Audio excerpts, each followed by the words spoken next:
नमस्कार मित्रों, मैं आपका मित्र दीपक तनेजा आप सभी का स्वागत करता हूं आपके सबसे लोकप्रिय चैनल योर कालचक्रा में। मित्रों, आज हम फिर एक बार आदरणीय हेमलता जी के साथ बैठे हैं।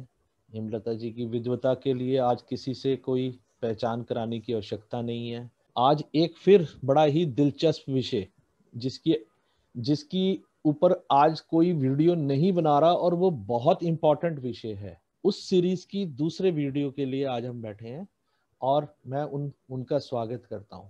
नमस्कार बहन जी, आपका स्वागत है। नमस्कार सर, नमस्कार मेरे सभी व्यूअर्स को। आज हम नक्षत्रों के जो सीरीज शुरू कर रहे हैं उसके दूसरे नक्षत्र की बात करेंगे, जो 27 नक्षत्रों में दूसरा नक्षत्र है भरणी नक्षत्र। हम भरणी नक्षत्र के बारे में, क्योंकि इसका जो है राशि में आता है, मेष राशि में आता है ये, और मेष इसका स्वामी है शुक्र। और इसके साथ ही इस तरह के लोगों के बारे में थोड़ा सा बताना चाहूंगी कि इस नक्षत्र के स्वामी शुक्र होते हैं, और जो इस जन्म में लेने वाले सब लोग, क्योंकि शुक्र की जो नेचर है, जो प्रकृति है, उसके अनुसार ये लोग सब ऐशो आराम चाहने वाले और बहुत ज्यादा कहते हैं दूसरों का एक इनके अंदर स्पेशल क्वालिटी भी होती है सर, कि ये बहुत इनकी स्माइल जो है बहुत स्वीट होती है।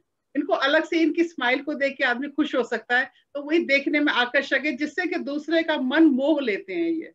और इनके लिए सबसे ज्यादा दूसरों की कहते हैं बहुत इमोशंस बहुत ज्यादा इनके अंदर भरे होते हैं। और ये एक तरह से कहेंगे, चाहे मेल हो या फीमेल हो, ये फेमिनाइन एनर्जी इसके अंदर बहुत होती है, क्योंकि ये शुक्र से रिलेटेड है। और शुक्र के यानी लेडीज का जो पार्ट यानी रिप्रोडक्टिव ऑर्गन है, वो इसका और अंग है, और वहीं से ही इसको लिया, इसके साथ ही है, तो इसीलिए उसको उसी चीज से ज्यादा जोड़ा गया है। त्रिकोण के रूप में चीजें उसके साथ आती हैं। और इसके नक्षत्र में भी अगर इसको देखें तो शुक्र की अगर प्लेसमेंट, क्योंकि इसके अंदर हम सभी चीजों को जब हम लेते हैं तो ये लोग बहुत ही ज्यादा, क्योंकि इसमें देखिए सूर्य का भी इफेक्ट आता है, मंगल का भी इफेक्ट आता है, बुध का भी इफेक्ट आता है, जो इसके अगर चरण की तरह अगर हम चलें तो इसका चरण के अकॉर्डिंग भी, जब पहला चरण में अगर मान लीजिए सूर्य के शुक्र का जो भरणी नक्षत्र के पहले चरण में है, तो उसमें सिंह नवांश बनता है, तो सिंह नवांश का स्वामी सूर्य हो गया, तो सूर्य का इफेक्ट भी आ गया।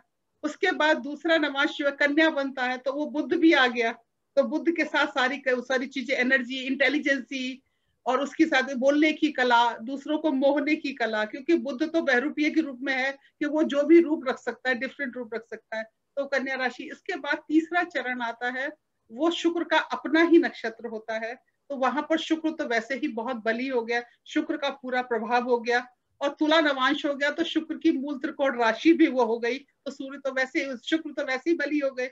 उसके बाद चौथा नवांश आता है, इसके चौथे चरण का जो है उसमें आता है वृश्चिक नवांश, तो वृश्चिक नवांश से मंगल का इफेक्ट आता है। तो अब इस तरह से इसमें देख मैं, क्योंकि मैं उनको इसी तरीके से भाव में बताने की कोशिश कर रही हूँ कि अगर किसी की कुंडली में सूर्य, बुध, शुक्र और मंगल अच्छी स्थिति में बैठे हैं, तो ऐसे लोग बहुत ही ज्यादा, काफी कहते हैं कामयाबी हासिल करते हैं, बहुत ही ज्यादा इफेक्टिव होते हैं, उनकी एक पर्सनैलिटी में एक अलग सा रूप आ जाता है। और इनके अंदर संगीत, नृत्य, कला, और इनके लिए अगर जैसे प्रोफेशन भी चुनना है तो उनको उसी से ही रिलेटेड ये प्रोफेशन करें, आर्ट में जा सकते हैं। और इसके साथ क्योंकि ये रिप्रोडक्टिव ऑर्गन से भी जुड़ा है, तो ऐसे लोगों को अगर मान लीजिए 10th लॉर्ड है, और 10th लॉर्ड अगर आपका भरणी नक्षत्र में है, तो अब हम उसको सलाह दे सकते हैं कि जैसे प्रसूति दाई वगैरह के काम करने वाले हैं, या आप आर्ट वगैरह में, इस तरह की आर्ट, जिस तरह की जो हमारी फिल्म इंडस्ट्री उसमें भी काम करने वाले लोग हैं, तो उस तरह के लोगों का भी इसके साथ संबंध बहुत अच्छे से जुड़ता है। इन लोगों के अंदर एनर्जी बहुत ज्यादा होती, काफी एनर्जी होती है, मंगल का साथ मिल जाता है, तो ये बहुत ज्यादा सकारात्मक रूप में इनके अंदर बहुत पॉजिटिविटी होती है, दूसरों की हेल्प करने वाले होते हैं। और इसका भरणी का एक रूप है सर, भरणी माने भरण करने वाले, दूसरों का पोषण करने वाले, तो ये लोग चाहे मतलब कहते हैं ना, दूसरों की हित चाहने के लिए, दूसरों को सपोर्ट करने के लिए ये काफी हद तक लोगों की हेल्प करने को भी तैयार होते हैं। और दूसरा, ये किसी के इमोशंस को हर्ट नहीं करते, ये बहुत अच्छे दिल के, बहुत साफ दिल के, बहुत ही अच्छे रूप में और दूसरों की सहायता करने के लिए ये अग्रसर होते हैं। अब इसी के नेगेटिव पॉइंट भी आते हैं, कि अगर नकारात्मक पॉइंट क्या है, कि अगर मान लीजिए शुक्र सूर्य पीड़ित है, मंगल पीड़ित है, तो अष्टम में बैठे हैं, या 6-8-12 से कहीं संबंध बन रहा है, तो वहां पर यही चीज जो आज हमारी फेमिनाइन एनर्जी जिसकी कि मैं बात कर रही थी, कि वो हमारे लिए बहुत इफेक्टिव होती है, वही हमारे लिए फिर बहुत नेगेटिव हो जाती है। नेगेटिव इन द सेंस कि फिर वो गलत रास्तों को चुन ले, गलत लोगों की संगति मिल जाएगी, गलत लोगों का सहारा मिल जाएगा, तो वो उस तरह के इनके अंदर से वो वाली नेगेटिव एनर्जी इनके अंदर इफेक्टिव पूरी हो जाती है। तो ये है इनके अंदर शुक्र के इसका नक्षत्र का। और सबसे बड़े इनके देवता भी क्या है, इनके देवता यम है, यम देवता है, तो यम यानी मृत्यु। तो अगर इसको अच्छे से अगर नकारात्मकता के रूप में लिया जाता है, अगर ये सही नहीं है, तो ये फिर उनको एक तरह से मृत्यु तुल्य कष्ट भी देता है। ये नक्षत्र जो है, क्यों कि लोगों के इमोशंस और उनको इस तरह की जो लेडीज से रिलेटेड प्रॉब्लम्स हैं या उस तरह का जो कहते हैं ना अपमानजनक चीजें हो जाती हैं, वो भी इसके अंदर काफी हद तक आ जाती हैं। पर जनरली अगर इसके अंदर शुक्र का संबंध अच्छा हो जाए या सूर्य से मिल जाए, तो ये काफी अपने आप में कहते हैं ना बहुत उस अच्छी स्थिति पर होते हैं। अब इसके साथ ही दूसरा आता है सर कि इसके अंदर अब मान लीजिए कि अब हम इसको देखें कि ये हमारे किस अंग के साथ में आता है। कि देखिए, एक तो सबसे पहले भरणी नक्षत्र जो है मेष राशि में आता है, तो मेष राशि के अंदर तो इसको भरणी एक तरह से इसको ना जो हमारी और जब उत्पत्ति होती है उस उत्पत्ति के साथ लिया गया है, यानी पहला यानी सिर से लिया गया है। और जिस तरह से हम वोम्ब के अंदर बच्चा होता है माता के गर्भ में, तो वो उस तरह के रूप में होता है कि वो इस तरह से अपने आप को माथे से लेके उसके पैर उस तरह से कनेक्ट होते हैं, वो स्थिति उसकी इस तरह की स्थिति बनी होती है। तो इसीलिए इसमें माथा भी मतलब सिर का ऊपर वाला पार्ट लिया जाएगा और पैरों का नीचे वाला हिस्सा, जो नीचे का जो पंजे वाला पार्ट है, वो इसके अंदर आता है। तो उसमें इस तरह की इन अंगों में जातकों को अगर ये पीड़ित हैं, तो इनमें इस तरह की प्रॉब्लम्स होने के चांसेस होते हैं।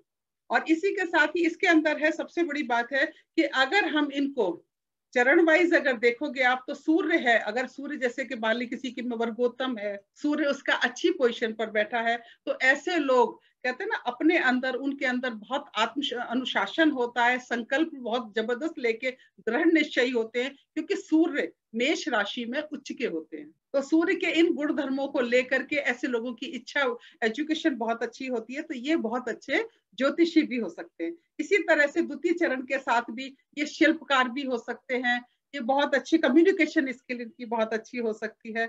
और इसी तरीके से अगर हम तृतीय भाव के साथ ले शुक्र के साथ, तो ये जो है बहुत कम्युनिकेशन के जो कलाकारों वाला पार्ट है, क्योंकि शुक्र मंगल के साथ मिलकर के काफी हद तक एनर्जी मिलाता है। लेकिन अगर ये नवांश में पीड़ित हो जाता है, तो ये जातक को थोड़ा सा घमंडी बना देगा, कामातुर बना देगा, या कहते हैं ना बाचाल।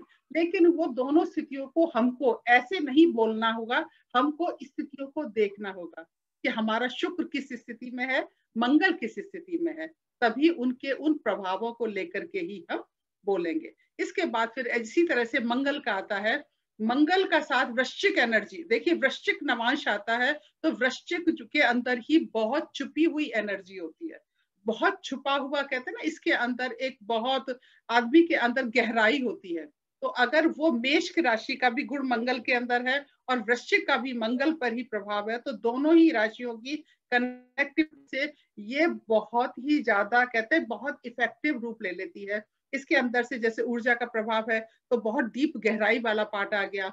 अन्वेषक यानी खोज करने वाले हो सकते हैं, जासूस हो सकते हैं, क्योंकि ये स्त्री रोग विशेषज्ञ, क्योंकि मैंने इसका पहचान भी रिप्रोडक्टिव ऑर्गन से ही है। तो ऐसे लोग जो हैं, ये उसी तरह के रिप्रोडक्टिव ऑर्गन को यानी उसके वो डॉक्टर्स भी बन सकते हैं, क्योंकि मेष राशि का संबंध तो वैसे भी डॉक्टर से आता है। और ये जासूस भी बहुत अच्छे हो सकते हैं, क्योंकि अष्टम से है। तो इस तरह से इनको हम इस तरह से इनके अगर चरण वाइज भी अगर इनको देखें, तो ये नक्षत्र हमको वो सारी चीजें क्लियर करते हैं। अब इसके बाद आता है कि हम उसका ये पाठ के नाम पे, क्योंकि यम जो है इसके भरणी का जो है वो उनके नाम पर बनाया गया है, क्योंकि अश्विनी नक्षत्र हमारा अश्विन मास में है और उनकी पुत्री के नाम पर है, तो इसीलिए इसका नाम जो है यम है। और यम इसके देवता भी है, भरणी नक्षत्र के अनुसार है, इसको यम इसके देवता है। अगर ये पूजा कहते हैं ना, अगर भरणी नक्षत्र हमें कष्ट दे रहा है, तो हमें इसमें यम की पूजा बताई गई, यम की पूजा को इसके अंदर रखें, तो इससे काफी हद तक रिलीफ मिलता है। और इसके साथ ही नेक्स्ट आता है सर इसका कि इसके अंदर जैसे, क्योंकि जैसा कि मैंने आपको बताया कि अगर चरण वाइज भी अगर आप देखें, तो उन ग्रहों की पूजा या उनसे रिलेटेड आप उनके उपाय कर सकते हो। कि सूर्य का इफेक्ट है तो सूर्य के कर सकते हैं, लेकिन हमें नक्षत्रों पर जब जब बात नक्षत्रों की कर रहे हैं तो हमें नक्षत्रों के हमारे पंचांगों में कुछ स्पेशल मंत्र दिए गए हैं। उन मंत्रों के द्वारा ही हम अगर इनको करें तो ये हमारे लिए बहुत ज्यादा इफेक्टिव रहेंगे। इसके अंदर सबसे पहला है कि आप पहले तो सबसे पहले इसके अंदर, क्योंकि जो हमारे पंचांग वगैरह में इनके अपने मंत्र पूरे दिए जाते हैं। अब इसके अंदर सबसे, क्योंकि आंवला इसका जो है वृक्ष भी है, आप आंवले की पूजा करें, आंवला खाएं। आंवले को, पेड़ों को कहते हैं ना, जब कभी होता है तो जैसे हम लोगों में आंवला एकादशी आती है या इस तरह, क्योंकि हमारे तो धर्म में ही ये सारी चीजें जुड़ी हुई, तो वो सब इन्हीं के ही उपाय हैं। तो आप आंवले के वृक्ष की पूजा कर सकते हो। अगर बड़ी नक्षत्र आपको परेशान कर, आप आंवले का वृक्ष लगवा सकते हो, वो भी एक अपने आप में बहुत बड़ा है। और इसका एक मंत्र है, आप उस मंत्र की भी पूजा हम यहाँ पर कर सकते हैं। वो मंत्र है इसका ओम यामा है, वो नीचे आ रहा है, आप उसको देख सकते हैं। ओम यामा है त्वांगिरयस्ते पितृमते स्वाहा स्वाहा धर्माय स्वाहा धर्म पितरे।